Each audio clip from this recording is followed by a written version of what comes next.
ኃያል የሆነውን የታቦቷን መግነጢሳዊ ኃይል በጭራሽ መቋቋም አልቻልንም። ለበርካታ ዓመታት በስውር በተለያዩ ምክንያቶች ወደ ኢትዮጵያ እየገቡ በተለያዩ ገዳማት የሚበረብሩና የሚፈልጉ የታቦቷን መገኛም በመፈለግ ለመውሰድ የሚዳዳቸው በርካቶች እንዳሉ ይታወቃል። እጅግ በርካታ የሆኑ የቴምፕላሮች ቡድን፣ የክርስቶስ ሰራዊት፣ የጽዋ ማህበራት በመባል የሚታወቁ ከአውሮፓ የሆነ የዘር ግንዳቸው በኢትዮጵያ ምድር ላይ ይገኛሉ። ዛሬም ድረስ በተለያዩ የረድኤት ድርጅቶች የመንፈሳዊ ትስስር አባላት በመምሰል ወደ ኢትዮጵያ ዘልቀው በመግባት የተለያዩ ገዳማትንና አድባራትን ቅርሶችን ሲያስሱ ያገኘዋቸው በርካቶች ናቸው። ሰላም በመላው ዓለም የምትገኙ ውድ አድማጭና ተከታታዮቼ እንደምን ቆይታችሁኛል? ለዛሬ ስለ ታቦተ ጽዮን የተወሰነ ምላችሁ ነገር አለኝ። ታቦቷን ለመውሰድና ከመንበሯ ለማንሳት የተደረጉ ሚስጥራዊ እጅግም አስፈሪና ታምራዊ የተባሉ እንቅስቃሴዎችን የምነግራችሁ ነገር አለኝ። ኃያል የሆነችው ታቦተ ጽዮን ዛሬም ድረስ ኃይሏንና መግነጢሳዊ ማንነቷን ገልጣ ለብዙዎች አሳይታለች። አብራችሁን ስትቆዩ ይህንን ሁሉ የምነግራችሁ ይሆናል። ከዚህ ቀደም እንደነገርኳችሁ በሀገራችንና በተለያዩ የዓለም ክፍል ያሉ እጅግ ታላላቅ የሆኑ ታምራትን እንዲሁም ሃይማኖታዊና ባህላዊ ትውፊትና ስርዓት ያላቸውን የቀደመ ማንነቶቻችንን የያዙ ሀሳቦችን ሁሉ ለእናንተ ለአድማጭ ለተመልካቾች ይመጥናል ብዬ ያሰብኳቸውን አቀርብላችኋለሁ። በተለያዩ ሀገራት የማደርገው የምርምር ስራ ሚስጥራትን ፈልጎ ማግኘት የአባቶችን ዕውቀትና ጥበብን ከያሉበት መሰብሰብና ከያሉበት በመፈለግ አሁንም ለትውልድ በሚጠቅም መልኩ በማዘጋጀት እናቀርባለን። ይህም አለ እንዴ የሚያስብሉ ሀሳቦች የሚቀርቡበት ይህ የዩቲዩብ ቻናል ዋና ዓላማው ረቂቅ ዕውቀቶችንና ጥበባትን ሁሉ የያዘ በማንነቱና በሀገሩ የማይደራደር በሃይማኖቱ የበሰለና አዋቂ ምጡቅና እጅግም ተመራማሪ ማህበረሰብን መፍጠር ማስቻል ነው። ይህንን ሀሳብ የምትደግፉ ከሆነ እናንተ ላይክ፣ ሳብስክራይብ እና ሼር ስታደርጉት ለብዙሃኑ የመድረስ አቅሙ ከፍ ይላልና ለዛሬ ወዳዘጋጀውላችሁ ፕሮግራም የማልፍ ይሆናል። እስከ ፕሮግራም ፍጻሜ ድረስ በድጋሚ አብራችሁን ቆዩላለሁ። Monks claimed that they possessed more than just the Ark of the Covenant. With the Ark came other implements for worship from Solomon's temple. The monks agreed to show these items and remove them from the temple treasury. ሰላም በመላው ዓለም የምትገኙ ውድ ተከታታዮቻችን እንደምን ሰነበታችሁ?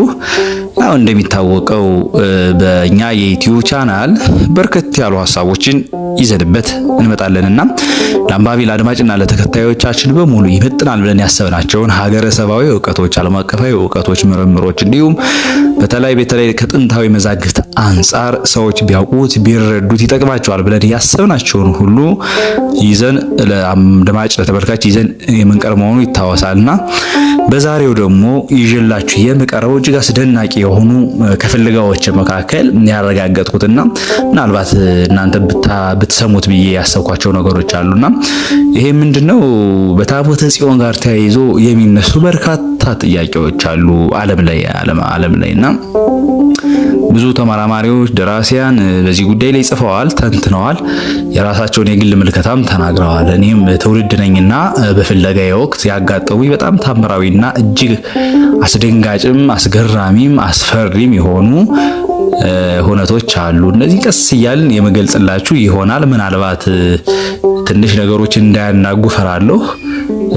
ምክንያቱም በብዙሃኑ ዘንድ የታወቀውና እውነት ነው ብለን የተቀበልነውና እውነቱ በተወሰነ ደረጃ አባቶቻችን ትንሽ ሰወር ሸሸግ አድርገውታል። በእርግጥ ይሄ የሆነበት የራሱ የሆነ ምክንያትና ሐሳብ እንዳሉ ይገባኛልና በዛሬው ዕለት ደግሞ በታቦተ ጽዮንና በሚስጥር ማህበራት ዙሪያ ታቦተ ጽዮንን ፈተናዋን እንዲሁም በጥንታዊ መዛግብቶቻችን በጥንታዊ የኢትዮጵያ ብራና ላይ በጥንታዊ ቅርሶቻችን ላይ ያንዣበበው የነጮች ስውር እጅ ምን ይመስላል በሚልና አጠቃላይ ያለውን በኢትዮጵያ ላይ ያለውን ስውር እንቅስቃሴ በተወሰነ ደረጃ የማሳያችሁ ይሆናል።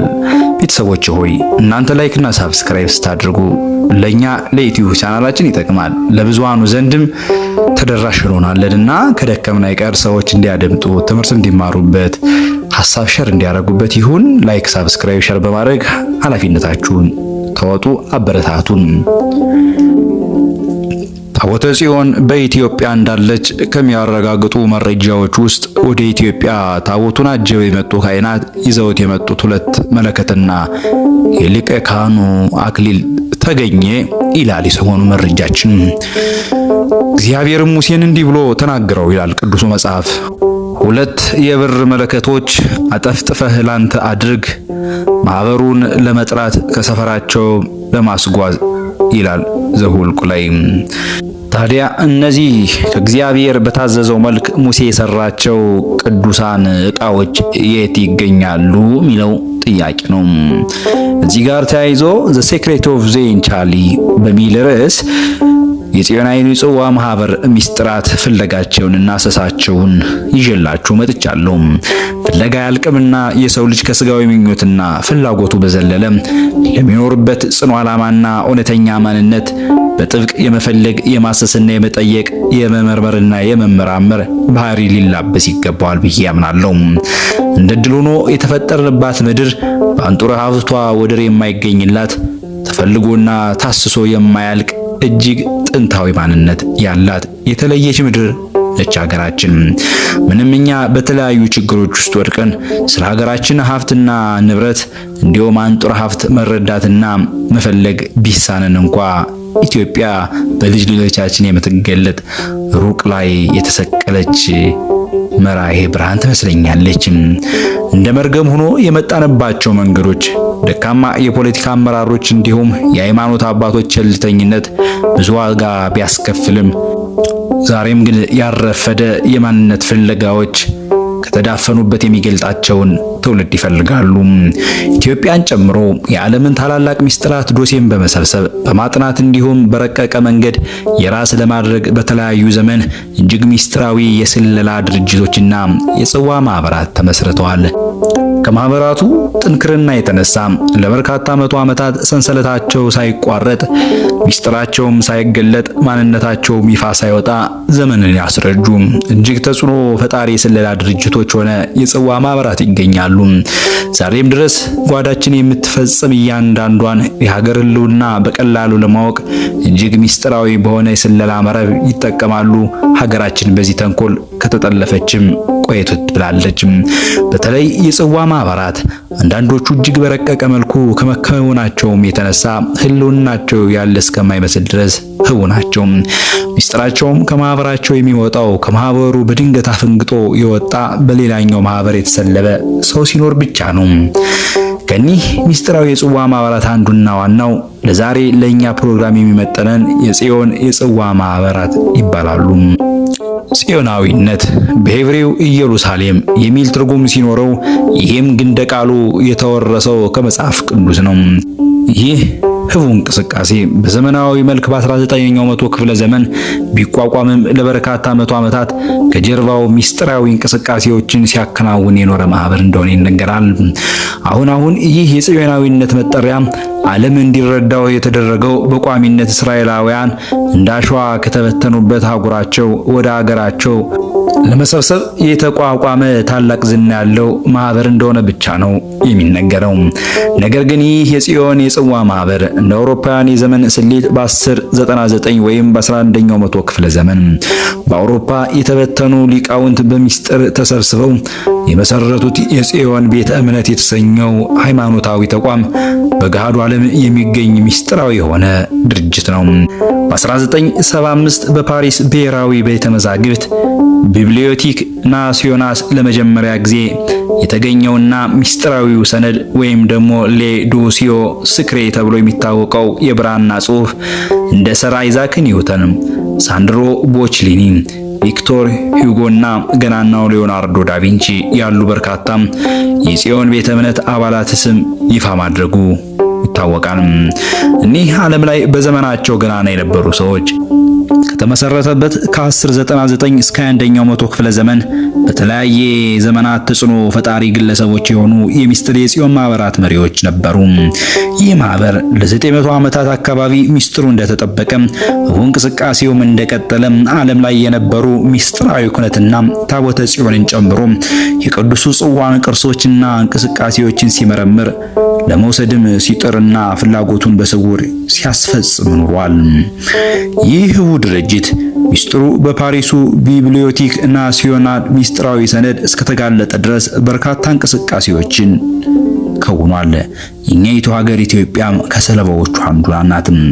የእስራኤል የስለላ ድርጅት ሞሳድን ጨምሮ የጽዮን ፕሮቶኮሎች ከፍተኛ የመንግስት አካላትና ፖለቲከኞች ጭምር ያሉበት አይሁዳውያኑ ስብስብ ወደፊት ክርስቶስ ይወለዳል በሚል ሶስተኛውን የሶሎሞን ቤተ መቅደስ ገንብተው መጨረሳቸው ይታወቃል።